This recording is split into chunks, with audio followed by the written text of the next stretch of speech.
പച്ചക്കായ ഉപയോഗിച്ചിട്ട് ധാരാളം കറികൾ ഉണ്ടാക്കാറുണ്ട്. ഇന്ന് പഴുത്ത വാഴപ്പഴം ഉപയോഗിച്ചിട്ടുള്ള കറി ഉണ്ടാക്കുന്നത് എങ്ങനെയാണെന്ന് നോക്കാം. നല്ല തണുപ്പുണ്ട്. ഇത് ഫ്രിഡ്ജിൽ നിന്ന് എടുത്ത പാടാണ്. ഇത് നന്നായിട്ട് പഴുത്ത പഴമാണ്. ഇനിയും ഇത് റൂം ടെമ്പറേച്ചറിൽ വെച്ചാൽ കേടുവരും എന്നുള്ളത് കൊണ്ടാണ് റെഫ്രിജറേറ്ററിലേക്ക് എടുത്ത് വെച്ചത്. റോബസ്റ്റോ അല്ലെങ്കിൽ ചെറുപഴം ഒന്നും പോരാ, നേന്ത്രപ്പഴം തന്നെയാണ് ഈ ഒരു കറി ഉണ്ടാക്കാൻ വേണ്ടത്. ഇത് നല്ല വലിപ്പമുള്ള പഴമായതുകൊണ്ട് ഞാൻ ഒരു പഴമേ എടുത്തിട്ടുള്ളൂ. ഈ കാണിക്കുന്ന പോലെ 4 ആക്കി മുറിച്ച് പിന്നെ അത് സ്ക്വയർ ആക്കിയിട്ട് കട്ട് ചെയ്തെടുക്കുന്നുണ്ട്. ഇനി ഇത് കുക്കറിലിട്ട് വേവിച്ചെടുക്കണം. പഴം മുറിച്ചത് 1 ഗ്ലാസ് ആണെങ്കിൽ 1/2 ഗ്ലാസ് വെള്ളം എന്ന രീതിയിൽ എടുത്തിട്ട് വേവിച്ചെടുക്കണം. അതിലേക്ക് ഉപ്പും മഞ്ഞൾപ്പൊടിയും ചേർത്ത് കൊടുക്കണം. കുട്ടികൾക്കൊക്കെ കൊടുക്കേണ്ടതുകൊണ്ട് ഇതിലേക്ക് ഞാൻ പച്ചമുളക് ചേർത്തിട്ടില്ല. ആവശ്യമാണെങ്കിൽ പച്ചമുളക് ചേർക്കാം. അതും കട്ട് ചെയ്യാതെ അങ്ങനെ തന്നെ ചേർത്ത് കൊടുക്കുന്നതായിരിക്കും നല്ലത്.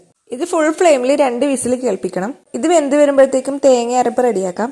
ഇതൊരു 10 മിനിറ്റൊക്കെ കൊണ്ട് ഉണ്ടാക്കാൻ പറ്റിയൊരു കറിയാണ്. 1 ഗ്ലാസ് പഴം കട്ട് ചെയ്തതിന് 1/2 ഗ്ലാസ് തേങ്ങ എന്ന അളവിൽ എടുക്കാം. ഇതിലേക്ക് തൈര് ചേർക്കണം. തേങ്ങ എടുത്ത അളവിൽ തന്നെയാണ് ഞാൻ തൈരും ചേർത്ത് കൊടുക്കുന്നത്. തൈരിന്റെ അളവ് അതിന്റെ പുളിക്ക് അനുസരിച്ച് അങ്ങോട്ടും ഇങ്ങോട്ടും മാറിയിരിക്കും. ഇതിന് കട്ടത്തൈര് തന്നെ ഉപയോഗിക്കുന്നതാണ് നല്ലത്. പിന്നെ നല്ല പുളിയുള്ള തൈരാണെങ്കിൽ ആദ്യം കുറച്ച് ചേർത്ത് കൊടുത്ത് പിന്നെ ആവശ്യത്തിനനുസരിച്ച് ചേർത്താൽ മതി. നോർമലി ചായ കുടിക്കുന്ന ഗ്ലാസ്സിൽ 1 ഗ്ലാസ് ആണ് കട്ട് ചെയ്ത പഴമെങ്കിൽ അതിലേക്ക് 2 നുള്ള് അല്ലെങ്കിൽ 1/2 ടീസ്പൂണിൽ കുറവായിട്ട് ജീരകം ചേർത്ത് കൊടുക്കാം. അതെല്ലാം നല്ല പാല് പോലെ അരച്ചെടുത്ത് കൊണ്ടുവന്നതിന് ശേഷം അതിലേക്ക് കടുക് ചേർത്ത് കൊടുക്കാം. കടുക് കൂടിപ്പോയാലും കടുക് അരഞ്ഞു പോയാലും അത് കഴിച്ചു പോകും. ആ ചേർത്ത കടുക് എല്ലാം ക്രഷ് ആയിട്ടില്ലെങ്കിൽ കഴിക്കുന്ന സമയം പച്ചക്കടുക് ബൈറ്റ് ചെയ്യുമ്പം അതും ഒരു ബുദ്ധിമുട്ടാകും. കടുക് അവസാനമേ ചേർക്കാനും പാടുള്ളൂ. കടുക് ചേർത്തതിന് ശേഷം അരച്ചെടുക്കരുത്. 2-3 തവണ പൾസ് ചെയ്തെടുക്കുന്നതായിരിക്കും നല്ലത്. പഴ പാകത്തിന് വെന്തിട്ടുണ്ട്. 2 വിസിൽ കഴിഞ്ഞ് എയർ കളയാതെ അങ്ങനെ തന്നെ വെച്ചിരിക്കുകയാണ്. എയറൊക്കെ പോയതിന് ശേഷമാണ് ഇത് ഓപ്പൺ ചെയ്യുന്നത്. പിന്നീട് അത് സ്പൂൺ വെച്ച് നന്നായി ഉടച്ചു കൊടുക്കുന്നുണ്ട്. ഇതാണ് അതിന്റെ കറക്റ്റ് പാകം. അതായത് കുക്കർ തുറക്കുമ്പോൾ ജ്യൂസ് പോലെ ആകുകയും ചെയ്യരുത്. എന്നാൽ ഒരു സ്പൂൺ വെച്ചിട്ട് ഇത് ഉടച്ചു കൊടുക്കുമ്പോൾ നന്നായിട്ട് ഉടഞ്ഞു കിട്ടുകയും വേണം. പൈനാപ്പിൾ കിച്ചടി, അതുപോലെ മാങ്ങാ പെരക്കി, മാമ്പഴ പുളിശ്ശേരി ഇതൊക്കെ പോലെ മധുര കറികളിൽ ഉൾപ്പെടുന്നതാണ് ഈ ഒരു കറി.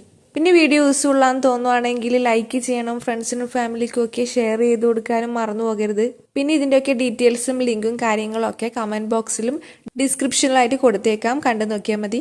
ഇതൊരു മധുരക്കറി ആയതുകൊണ്ട് തന്നെ ഇതിൽ 1 ടീസ്പൂണ് പഞ്ചസാര കൂടി ഈ ചൂടോടെയുള്ള സമയത്ത് ചേർത്ത് കൊടുത്ത് മിക്സ് ചെയ്യുന്നുണ്ട്. ഇനി ഇതിലേക്ക് തേങ്ങയും കടുകൊക്കെ അരച്ച അരപ്പും ചേർത്ത് കൊടുക്കാം. ആ അരപ്പും ചേർത്ത് നന്നായിട്ട് ആ പഴത്തിനെയും കൂട്ടിയിട്ട് സ്മാഷ് ചെയ്തെടുക്കുന്നുണ്ട്. അപ്പോൾ അത് നല്ല യെല്ലോ കളറുള്ള കറിയായിട്ട് വരും. നല്ല വെന്തിട്ടുള്ള പഴത്തിന്റെ ചെറിയ ചെറിയ പീസ് ഇത് കഴിക്കുമ്പോൾ കടിക്കാൻ കിട്ടുന്നതാണ് എനിക്ക് ബെറ്റർ ആയിട്ട് തോന്നിയിട്ടുള്ളത്. ഇനി ഇതിന് കടുക് താളിക്കണം. 1 ടേബിൾ സ്പൂണിൽ കുറവായിട്ട് വെളിച്ചെണ്ണ ഒഴിച്ച് അത് ചൂടായി വരുമ്പോൾ അതിലേക്ക് കടുക് പൊട്ടിച്ച് പിന്നെ വറ്റൽമുളകും കറിവേപ്പിലയും ചേർത്ത് കറിയിലേക്ക് ഒഴിച്ച് മിക്സ് ചെയ്തെടുക്കാം.